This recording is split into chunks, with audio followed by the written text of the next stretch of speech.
suis Catel Maître du site catelmaître.com. Alors aujourd'hui, j'ai envie de vous parler des besoins nutritifs de votre cerveau. C'est la rentrée, il y a beaucoup de personnes qui doivent se remettre au travail. C'est vrai que pendant les vacances, on a tendance à se laisser aller et de temps en temps, on a besoin de rebooster un petit peu nos capacités d'apprentissage et surtout d'attention. Alors, de quoi a besoin votre cerveau pour être le plus en forme? Eh bien, ça commence par l'eau, parce que c'est ce qui nous constitue principalement dans le corps, donc il faut boire. Le cerveau, si jamais il est déshydraté, il faut savoir que beaucoup de personnes sont déshydratées sans le savoir, eh bien il ne peut pas fonctionner normalement. Et c'est vrai qu'une réhydratation va se faire avec de l'eau toute seule. Ce n'est pas de l'eau, par exemple, que vous trouvez dans du thé ou dans du café ou en buvant des tisanes, par exemple, puisque là, vous avez des principes actifs qui vont faire travailler les reins et donc qui vont avoir une autre fonction dans le corps. Le corps a besoin d'être hydraté par de l'eau toute seule et si possible de l'eau dont la température se rapproche de la température de votre corps. Ensuite, votre corps et votre cerveau surtout a besoin de bouger pour s'oxygéner, pour améliorer la circulation sanguine, car c'est le sang qui apporte les nutriments à votre cerveau. Donc il est très important de s'aérer, de respirer profondément, de faire de l'exercice physique.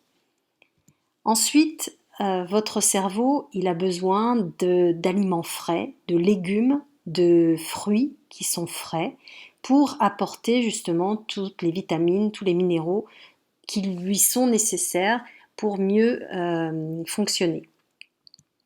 Vous avez aussi tout ce qui est graines oléagineuses qui contiennent les bonnes graisses dont votre cerveau a besoin pour fonctionner. Je rappelle que le cerveau, dans la membrane cellulaire, les neurones plus exactement, sont composés principalement de graisses. Donc les graisses sont nécessaires, il ne faut surtout pas les éviter.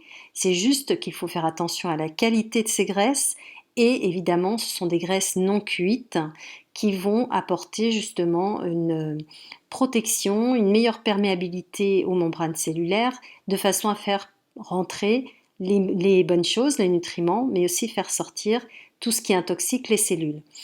Donc, graines oléagineuses comme des amandes, des noisettes, des noix de cajou, mais aussi celles qui sont riches en oméga 3, graisse principale en fait dans les membranes cellulaires, donc de vos neurones, les graines de lin, l'huile de lin, mais vous avez aussi les noix, vous avez aussi les graines de chanvre, l'huile de chanvre, l'huile de noix, enfin voilà, tous ces éléments sont indispensables et en ce qui concerne les oméga 3, puisque notre corps n'est pas capable de les synthétiser, il est important de les lui apporter tous les jours.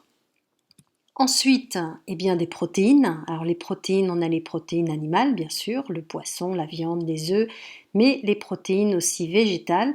Là, je voulais illustrer aussi avec les fameux maquis, puisque vous avez l'algue nori, qui est très très riche en protéines. Et dans ces maquis, on retrouve du riz. Le riz, c'est un apport de glucose, donc de sucre, qui est le carburant du cerveau, donc absolument indispensable. Par contre, attention à la qualité de vos sucres. Il est évident qu'un aliment raffiné, dépourvu de ces minéraux, de ces fibres, n'a rien à voir avec un aliment mi-complet ou complet. Donc quand vous mangez du riz, quand vous mangez des céréales, faites attention à ça parce que les céréales blanches ne sont pas nourrissantes, c'est du sucre qui passe directement dans le sang et qui peut avoir d'autres répercussions désagréables, notamment au niveau du pancréas. On sait que le cerveau est relié à ce cerveau des intestins et que souvent l'état des intestins va se répercuter en quelque sorte sur l'état du cerveau. Donc faites très attention à la qualité de vos aliments. Et il est évident qu'ensuite on a besoin de repos. Le sommeil est absolument indispensable pour avoir un cerveau bien attentif pendant la journée. Donc, bien nourri, votre cerveau est plus performant. Alors, je vais résumer tout ce que je viens de dire en images. Le thé vert C'est une boisson, en plus de l'eau, je devrais dire, c'est une boisson qui va apporter des vertus antioxydantes. Vous avez des fruits et légumes frais, bio bien sûr de préférence, qui lui apporteront les vitamines qui lui sont absolument nécessaires. Donnez à votre cerveau de bonnes graisses comme les olives, mais aussi l'avocat.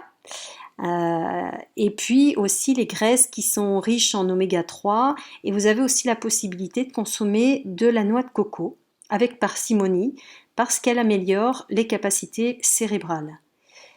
Votre cerveau trouvera aussi tout ce dont il a besoin dans certaines herbes sauvages comme l'ortie, riche en protéines, en vitamines, en minéraux, en chlorophylle et j'en passe.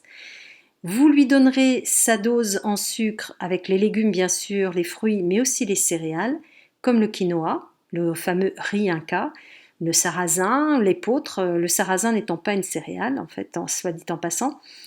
Bref, les céréales complètes ou mi-complètes. Petit rappel, évitez les céréales raffinées qui sont riches en amidon, mais qui sont dépourvues de fibres et de vitamines et minéraux essentiels pour assimiler ces fameux sucres. Aidez ensuite votre cerveau à préserver ses capacités. Pour oxygéner votre cerveau, faites des cures de ginkgo biloba. C'est un puissant antioxydant que vous pouvez trouver sous forme de gélules, de macérat de bourgeons ou d'extrait de plantes fraîches. Pour lui apporter des nutriments spécifiques, pensez au pollen, qui est riche en vitamine B. Au passage, on en trouve aussi beaucoup dans le jaune d'œuf cru, comme dans l'œuf à la coque. Savez-vous que l'eau de mer contient de très nombreux oligo-éléments et minéraux ? Vous pouvez profiter de l'eau de Quinton, qui est une eau de mer purifiée et que l'on trouve en ampoule ou en bouteille dans les magasins bio et les parapharmacies. Enfin, pour améliorer votre concentration, pensez à respirer de l'essence de citron ou de l'huile essentielle de menthe poivrée ou de l'huile essentielle de basilic exotique qui ont justement cette capacité à vous rendre plus attentif, donc qui réveille finalement votre cerveau. Si ça vous a plu, pour en savoir plus ou pour aller plus loin et avoir beaucoup plus d'informations, eh bien, je vous invite à aller sur mon site et à cliquer sur Formation en ligne. Vous y trouverez 2 modules concernant le cerveau, dont l'un justement sur la nutrition, et je vous y donnerai bien plus d'informations.